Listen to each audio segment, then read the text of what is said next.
என்னுடைய தம்பி சகிந்தன் கனடாவுக்கு போய் 2 ஆண்டுக்கு மேலே ஆகுது. மற்றவர்களுக்கு பலதை வாங்கி கொடுத்திருக்கலாம். சில மாதங்களுக்கு முன்பு தம்பி ஜெனோஜனுக்காக ஒரு பரிசு பொதியை அனுப்பி வச்சிருந்தான் அவனுடைய பிறந்த நாளுக்கு. அது என்ன தெரியுமா? iPhone 17 Pro Max. அப்போ பாருங்க, 17 Pro Max வாங்கி கொடுத்துருக்கேன். ஒரு அண்ணாவுக்காக என்ன வாங்கி தந்திருக்கிறான் என்ற கேள்வியை எழுப்பினா 1-2 தான் சொல்ல முடியும். அந்த அளவுக்கு நான் பெரிய அளவு மன உளைச்சல்ல இருக்கிறேன். இந்த காணொலியை பார்த்ததுக்கு பிறகாவது அவன் இந்த நேரத்தில் கதவை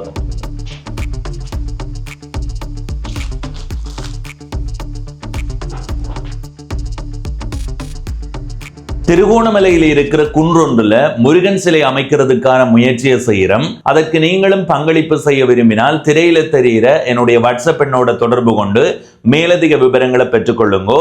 வாட்ஸ்அப் ஊடாக தொடர்பு கொள்ளாமலே மேலதிக விவரங்களை அறிய விரும்பினால் டிஸ்கிரிப்ஷன்ல இருக்கிற இணைப்பை அழுத்தி அந்த காணொளியை பாருங்கள். வணக்கம் நண்பர்களே, நான் உங்கள் நண்பன் தட்சணாமூர்த்தி பவனீசன். இன்றைய நாள்ல இந்த காணொளியில சகிந்தன் இப்போ ஒரு நிமிடத்தில் அனுப்பி வச்ச பொதியை உங்களுக்கு என்னென்னு காட்ட போகிறேன். அதை காட்டுறேன். அதுக்கு முதல் நான் விட்ட ஒரு மிகப்பெரிய தவறு என்னன்றதை சொல்ல போகிறேன். இப்போ இதில் இருக்கும்போதே எனக்கு இந்த சட்டை கொஞ்சம் இதாக இருக்குது. ஏன் சொல்லுமோ, அப்போ 2025 ஆண்டு 7ஆம் மாதம் 19ஆம் நாள் நான் என்னுடைய ஊரில் இருக்கிற சிவன் கோயிலினுடைய அம்மன் திருவிழா நிறைவடையும் போது என்ன செய்திருந்தேன்னா, இனிப்பு சாப்பிட மாட்டேன்ன்றதை முடிவெடுத்து, அம்மன் திருவிழா இல்லை சிவன் திருவிழான்னு நினைக்கிறேன், இனிப்பு சாப்பிட மாட்டேன் என்று முடிவெடுத்து இனிப்பே சாப்பிட்றதில்லை, குளிர்பானம் குடிக்கிறதில்லை, சாக்லேட் சாப்பிட்றதில்லை, இனிப்பு பொருள் என்னவோ அதையெல்லாம் சாப்பிடாம விட்டேன். அப்படியே நீண்டு கொண்டு வந்து ஒரு ஆண்டை நெருங்குற அந்த காலப்பகுதியில் இந்த ஆண்டு 2026ஆம் ஆண்டு 7ஆம் மாதம் திரும்ப எங்களுடைய கோயில் திருவிழா, இந்த ஆண்டுக்கான திருவிழா தொடங்கி அதுவும் ஒரு 5 நாள் சிறப்பாக போய் கொண்டிருந்தது. நான் சீனி பொருட்கள் எதையுமே எடுத்துக்கொள்றதில்லை. ஏன்னா அதை ஒருக்காக கட்டுப்படுத்தி பார்ப்போம் என்ற ஒரு மனநிலை இருந்து, ஏன்னா உடம்பு குறைக்கிறதுல அது மிக முக்கியமானது. அப்போ அந்த மாதிரி கட்டுப்படுத்தி கொண்டு வந்தனால் 5ஆம் நாள் எங்களுடைய ஊரில் இருக்கிற ஒரு அண்ணா, ஹோமதன் அண்ணா, என்ன சொன்னாருண்டா, டேய் இப்படி ஒரு தேநீரை டீயை நான் குடித்ததே இல்லை, அம்மா சட்டப்படி இருக்குன்னு சொல்ல அவர் எனக்காக சொல்கிறாருன்னு நான் யோசித்தேன் தான். இருந்தாலும் அவர் சொல்லிக்க அந்த தேநீர் அந்த ஒரு எண்ணமும் மனசுக்குள்ளே வந்து சரி ஒன்றை குடிச்சு பார்ப்போம் ஓட்டு குடிச்சேன். அது வளமையாக குடிக்கிற தேநீர் மாதிரி தான் இருந்தது. ஆனால் அது நல்லா தான் இருந்தது. கனகாலத்துக்கு பிறகு குடிக்க சரி குடிச்ச நான் அப்படியே விடுவேன்னு பார்த்தா இல்லை, இந்த ஒரு மாதத்துக்குள்ள நான் எவ்வளவு சீனி சாப்பிடலுமோ, எவ்வளவு இனிப்பு சாப்பிடலுமோ அவ்வளவு இனிப்பு சாப்பிட்டு இருக்கிறேன். விடிய திருவிழா, இரவு திருவிழா, அந்த 2 நேரமும் என்னால் எவ்வளவு அதிகமான இனிப்பை சாப்பிட முடியுமோ சாப்பிட்டு இருக்கிறேன். 15ஆம் நாள் 8ஆம் மாதம் 2026 இந்த நாளில் இருந்து இனி இனிப்பு சம்பந்தமான பொருட்களை நான் விட்டு பார்க்க போறேன். ஏன்னா கொஞ்சம் உடம்பு ஊதின மாதிரி இருக்குது. இனி வரும் காலங்களில் அதை கட்டுப்படுத்தணும் யோசித்திருக்கிறேன். இது முதலாவது. அடுத்தது, ஒரு நிமிடத்துல சகிந்தன் எனக்கு அனுப்பி வச்ச பொதி பாத்தீங்களா, வேற யாருமண்டா தொடர்பு கொண்டு கதைச்சு கனகாலத்துக்கு பிறகுதான் வந்து சேரும். நான் கதைச்சு கொண்டு இருக்கிறது சகிந்துக்கு கண்டம் கடந்து கேட்டு கதவை தட்டி இந்த கையுக்கும் வந்துடுது. அப்ப இந்த பொதிகள் சேவை எதாண்டு நீங்க என்ன கேட்கக்கூடாது. உண்மையில நான் அது முன்னோட்டத்துல சும்மா பெம்பலா கதைச்சது. இப்ப இதுக்குள்ள என்ன வந்திருக்குன்றதை சொல்றதுக்கு முதல் இதை பாருங்கோ. இது சில நேரங்களில் எங்களுக்கு குழப்படி விடுறது. ஒரு தடவை காணொலி பதிவு செய்ய போகும்போது நீங்களே இடைக்குள்ள ஒரு காணொலி பார்த்துருப்பீங்க. உடுப்படியே ஒரு ஊர் காணொலி பதிவு செய்யும் போது ஒலி வாங்கி நல்லா தான் இருந்தது. பதிவு செய்து போட்டு வீட்டை வந்து பார்த்தா கிடைக்கிற கதைக்கிறது ஒன்று விளங்கியது. இந்த DJI மைக்கில் வந்து சின்ன ஒரு காபன் மாதிரி படியும். அப்படி படிஞ்சால் ஒரு சின்ன சிக்கல் மாதிரி வரும். அதனால நான் இங்கே ஒன்று வாங்க போகிறேன்னு கதைக்கும் போதே தான் இல்லை இங்கே இருக்கிறா, நான் வாங்கி அனுப்பி விடுறேன்னு சொன்னான். அப்போ அதுதான் வந்திருக்குது. இப்போ நான் கொழுவி இருக்கிறத விட இது கொஞ்சம் வித்தியாசமானது. அதை உங்களுக்கு காட்டுறேன். சரியா, இதுதான் இந்த பை. இது கொஞ்சம் சின்ன பையாக இருக்குல்ல, இது சின்ன, நாங்கள் வச்சுருக்கிறது பெருசு மக்களே.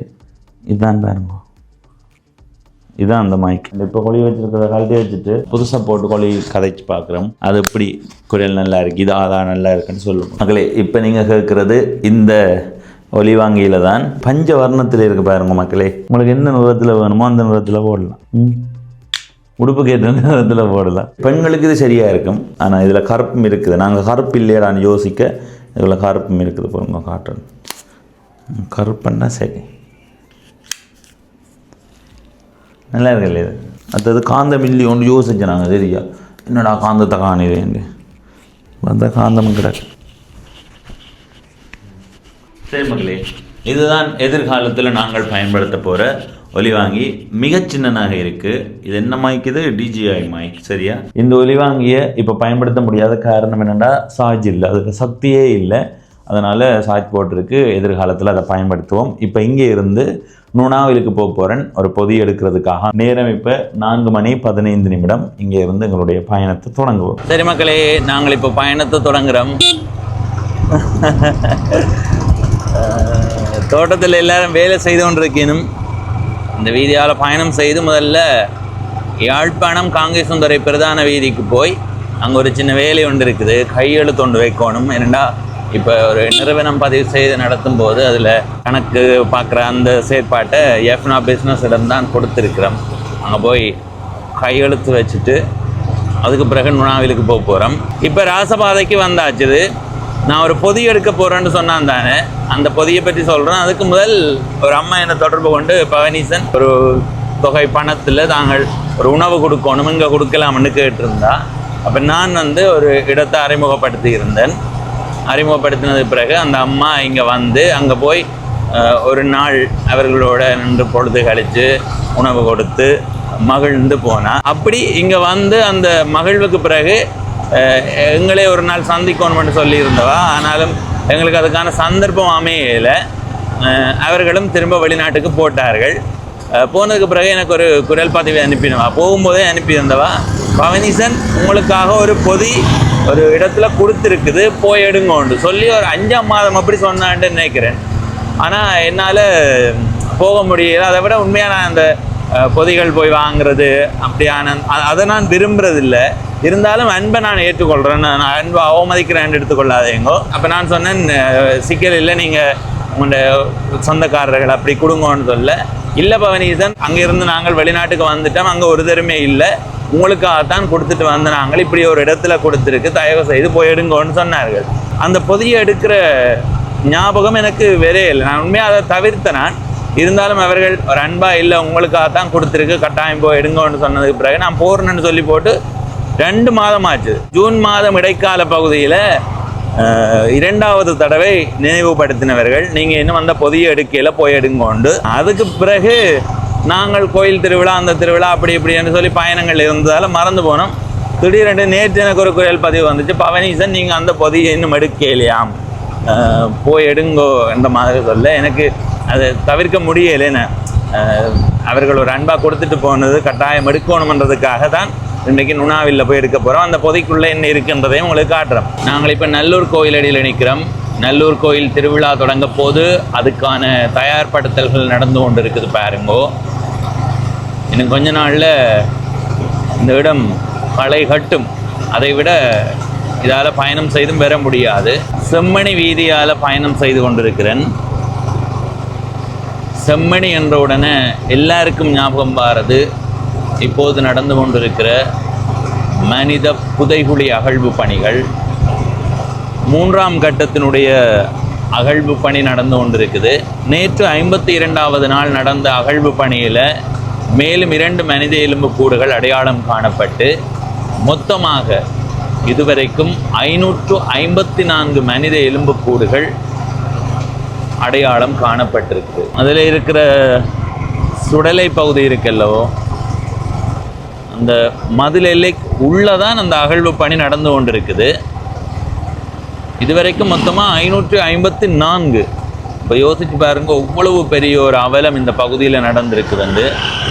பச்சிளம் குழந்தைகள், சிறுவர்கள், பெரியவர்கள் என்று மிக மிக கொடூரமான ஒரு நிலை வெளியில் வந்து கொண்டிருக்குது.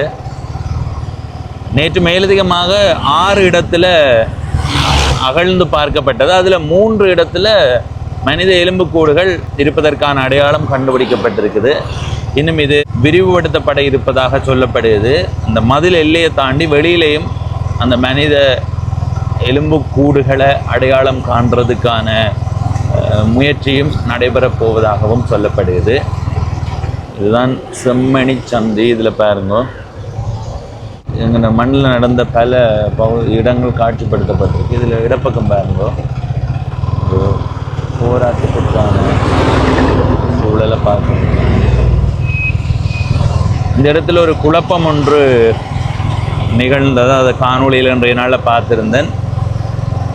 உண்மையிலேயே எங்கண்ட இனம் ஒரு மிக இனம் என்றதை உறுதியாக சொல்ல முடியும். ஏனென்றால் இன்றைய நாளில் ஒரு போராட்ட ஒழுங்குகள் நடந்து கொண்டிருந்த நேரத்தில் ஒரு குழப்பம் விளைவிக்கப்பட்டது. அதில் என்ன நடந்திருக்குமே, இது சரி இது பிழைன்றதை நான் யோசிக்கல. ஆனால் ஒரு பெரிய மனித புதைகுழி கண்டுபிடிக்கப்பட்டு அங்கே மனித எலும்புக்கூடுகள் அகழ்ந்தெடுக்கப்பட்டு கொண்டு இருக்குதுன்னா ஒட்டுமொத்தமான தமிழ் மக்கள் எல்லாரும் சேர்ந்து மத ரீதியாக எந்த பிளவுகளும் இல்லாமல் ஒற்றுமையாக, சாதி ரீதியான எந்த பிளவுகளும் இல்லாமல் ஒற்றுமையாக அதற்கான குரலை எழுப்பணும். எங்களுக்கான ஒரு தீர்வை பெற்றுக்கொள்வதற்கான முயற்சியை தேடணும். இதுவரைக்கும் கண்டுபிடிக்கப்பட்ட 554 மனித எலும்புக்கூடுகளையும் நாங்கள் சாதாரணமான ஒரு எலும்புக்கூடாக பார்க்குறோம்.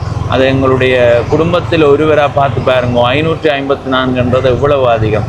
அப்போ ஒன்றாக சேர்ந்து எல்லாருமே இதற்கான ஒரு நீதியை பெற்றுக்கொள்வதற்கு முயற்சி செய்வோம். ஆனால் அப்படியெல்லாம் நடக்குதான்னு கேட்டால் இல்லை. ஒரு போராட்டம் நடந்தால் கூட அந்த போராட்டம் ஒட்டுமொத்தமாக இருக்கிற தமிழ் மக்களையும் பிரதிநிதித்துவப்படுத்தி அத்தனை பேரும் ஒன்றாக சேர்ந்து முன்னெடுக்கிறார்களான்னு கேட்டால் இல்லை என்று தான் சொல்ல முடியும். அந்த அளவுக்கு ஒரு மோசமான நிலையில் எங்களுடைய இனம் இருக்குது. இன்றைய நாள் அந்த போராட்ட களத்தில் ஒரு குழப்பம் விளைவிக்கப்பட்டது தான் என்னை இப்படி கதைக்க வச்சிருக்குது. நீங்கள் அந்த காணொலிகளை பார்த்துருப்பீங்க என்று நினைக்கிறேன். ஆழமாக போய் அந்த சம்பவம் தொடர்பாக நான் ஆராய போகலை. நான் சொல்ல வாரது, இவ்வளவு பெரிய அநீதி நடந்து இவ்வளவு பெரிய அழிப்பு நடவடிக்கைகள் நடந்தும் கூட எங்களுடைய இனம் ஒற்றுமைப்படாமல் ஒவ்வொருத்தராக சண்டை போட்டுக்கொண்டே இருக்கிறார்கள். அதுதான் மிகப்பெரிய கவலை. இப்போ கைதடி நுணாவிலுக்கு வந்துட்டோம். நுணாவில் சந்தியை தாண்டி போய் ஒரு கடையில் தான் அந்த பொதியை எடுக்கணும். இப்படியான திட்டமிட்ட பயணங்களும் வித்தியாசமாக இருக்கும். நாங்கள் கூடுதலாக திட்டமிடாத பயணங்கள்லாம் செய்கிறோம். ஊர்காணொலிகள் பதிவு செய்ய போகும்போது இந்த ஊருக்கு போவோம் அந்த ஊருக்கு போவோம்ன்றதை யோசித்து வச்சுருப்போம். ஒரு 4-5 ஊர் அப்படி யோசித்து வச்சுருந்துட்டு திடீரென்று எந்த ஊருக்கு போகிறேன்னு தெரியாமல் போய் சரி இதுக்கு போவோம்னு போகிறது. முந்தியெல்லாம் நல்லா திட்டமிட்டு தொடர்பு கொண்டு கதைக்க முயற்சி செய்து நாங்கள் ஒவ்வொரு ஊரில் இருக்கிறவர்களோட தொடர்பு கொண்டு அந்த ஊர் பற்றி கேட்டறிந்து போவோம் மட்டும் முயற்சி செய்து நாங்கள். ஆனால் அவர்கள் என்ன செய்வார்கள் என்றால், ஓம் தம்பி இத்தனையாம் நாள் இத்தனை மணிக்கு வாங்கன்னு சொல்லுவார்கள். அப்போ நாங்கள் போக சொல்லுவார்கள், தம்பி அவர் விரையில இவர் விரைன்னு. பிறகு சரி இப்போ நாளைக்கு இதே நேரம் பெறட்டான்னு கேட்க அவர்கள் ஓமண்டுவார்கள். பிறகு இப்படி ஒரு 4-5 தரம் ஒரே ஊர்லேயே நாங்கள் ஏமாந்திருக்கிறோம் போய். அதனால் நாங்கள் எதிர்ச்சியாக போகும்போது பதிவு செய்வோம். பதிவு செய்துட்டு அதில் எது சிறப்பானதாக இருக்கும், எது உண்மைத்தன்மையோடு இருக்குதோ அதை பதிவிடுறோம். நாங்கள் அப்படி தான் நாங்கள் ஊர் காணொலி இப்போ பதிவிடுறது. அது திட்டம் போடாமல் போகிறது. இப்போ நாங்கள் திட்டம் போட்டு தான் போகிறோம். ஒரு வீட்டிலையோ அல்லது ஒரு கடையிலையோ கொடுத்துருக்கேன்னு நினைக்கிறேன். எங்களுக்கான பொதி அங்கே போய் வாங்குவோம். இப்படி வாங்க வேண்டிய நிலைமைன்னா அவர்கள் நிற்கே வந்திருக்கலாம்னு நினைக்கிறேன். ஏனெண்டா நாங்கள் ஐயோ தவிர்த்து அது இப்படி வந்துடுது. என்ன செய்கிறது? இதுதான் நுணாவில் சந்தி. இடப்பக்கம் காவல் நிலையம் இருக்குது, இதில் புத்தர் இருக்கிறார். இந்த மற்ற பக்கம் பிள்ளையார் இருக்கிறார். பிள்ளையாரோ தெரியல, அவர் கொஞ்ச நாளில் இடமில்லாமல் போகுது. இதுதான் பொதி. இதில் பவனீசன் 2 பேர் எழுதியிருக்கு. இதுதான் கடை பாருங்கோ, ஸ்ரீராமா ஸ்டோர். சரியா? நுணாவில் சாவகச்சேரி. இந்த அண்ணாவை வந்து கேளுங்கோ, இந்த பொதி தந்த எவ்வளவு காலம்னு அண்ணா கிட்ட போக சொல்கிறார். கிட்டத்தட்ட 2 மாதத்துக்கு மேலே ஆச்சு தான். மானிப்பாய் கைதடி பிரதான சாலையால் பயணம் செய்து கொண்டிருக்கிறேன்.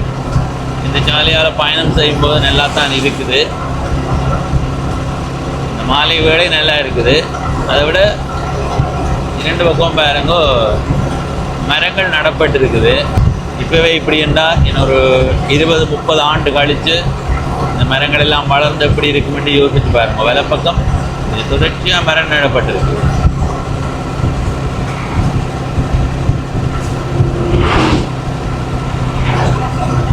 இடப்பக்கம் நடப்பட்டிருக்கு. நான் வலை பக்கம் சொல்லிட்டேன். 2 பக்கம் நடப்பட்டிருக்குது. சரி, இந்த பொதிக்குள்ள என்ன இருக்குன்னு பார்ப்போம். அன்பாக கொடுத்து விட்டவர்கள். நான் கனகாலத்துக்கு பிறகு தான் போய் வாங்கியிருக்கிறேன். இது முதலாவது. இதையும் பார்ப்போம். அதுக்கு இஞ்சி சாக்லேட், அது நெஸ்கஃபே கோல்ட். சரி, இப்படி ஒன்று வந்திருக்குது. இது வந்திருக்குது. இந்த சாக்லேட்டை முதல்ல ஒரு பார்ப்போம். 2 மாதம் ஒரு சாக்லேட் எடுத்து சாப்பிட்டு பார்ப்போம். இஞ்சி சாக்லேட் இந்த தன்மையே இல்லாமல் போப்பாரு. 2 இருந்து இது அவ்வளோ நிற்கல. நல்லா இருக்குது. இதுக்குள்ளே என்ன இருக்குது? எப்படியும் நான் ஒன்றும் பயன்படுத்த போகிறதில்லை. இதில் இருக்கிறது இந்த குளிக்கிறதுக்காக பயன்படுத்துறது தானே. இதெல்லாம் குளிக்க நாங்கள் போட்டு பூசி வாசனை வாரதுக்கும் அழகாக நாங்கள் குளோவாக வரணுமா அவங்க. இதெல்லாம் எனக்கு சரி வராது. நான் தங்கச்சிகிட்ட கொடுக்குறேன் சரியா. தங்கச்சி குளோவாக வந்து தங்கச்சியில் பெரிய அளவு மாற்றம் தெரிஞ்சு நடிகையாக மாறினாண்டா நான் இன்னும் கேட்குறேன், நீங்கள் கொண்டு வந்துட்டாங்க. சரி, இதை தங்கச்சி வேறு தங்கச்சிகிட்ட கொடுப்பேன் சரியோ. இந்த சாக்லேட் நல்லா இருக்கும் மக்களே. மெர்சி என்ற வகை சாக்லேட் வேண்டி சாப்பிடுவோம். உண்மையாக நான் இப்படியான அன்பை மதிக்கிறேன். ஆனால் தயவு செய்து அதை விரும்புகிறது மிக குறைவு. ஆனால் இந்த அன்பை நான் மதிக்கிறேன். ஏன்னா அங்கேருந்து வரும்போது எங்களையும் நினைவில் வச்சு கொண்டு வரார்கள் எல்லாம். அதுக்காக சொல்கிறேன். எதிர்காலத்தில் நீங்கள் எனக்கு ஏதாவது வாங்கி தர போகிறீங்கண்டா உங்களுக்கு தெரிஞ்ச நீங்கள் படித்த நல்ல புத்தகங்கள் இருந்தால் வாங்கித்தாங்கோ. நான் நீண்ட காலமாக புத்தகம் படிக்கணும்னு யோசிக்கிறேன். அந்த புத்தகம் போய் வாங்குறது யோசனையில் போனால் அப்புறம் மறந்து போவேன். நீங்கள் படித்த ஏதாவது புத்தகம் உங்களுக்கு வித்தியாசமான கதை, நாவல்கள், சிறுகதைகள், கவிதைகள், வரலாறுகள் சார்ந்த புத்தகம் இருந்தால் அதை எனக்கு நீங்கள் அனுப்புங்க. நான் அதை மகிழ்ச்சியாக ஏற்றுக்கொள்கிறேன். இப்போ இந்த காணொலியிலிருந்து விடைபெற போகிறேன். விடைபெற்றுக் கொள்ளும் நான் உங்கள் நண்பன் தர்சனாமூர்த்தி பவனீசன். நன்றி, வணக்கம்.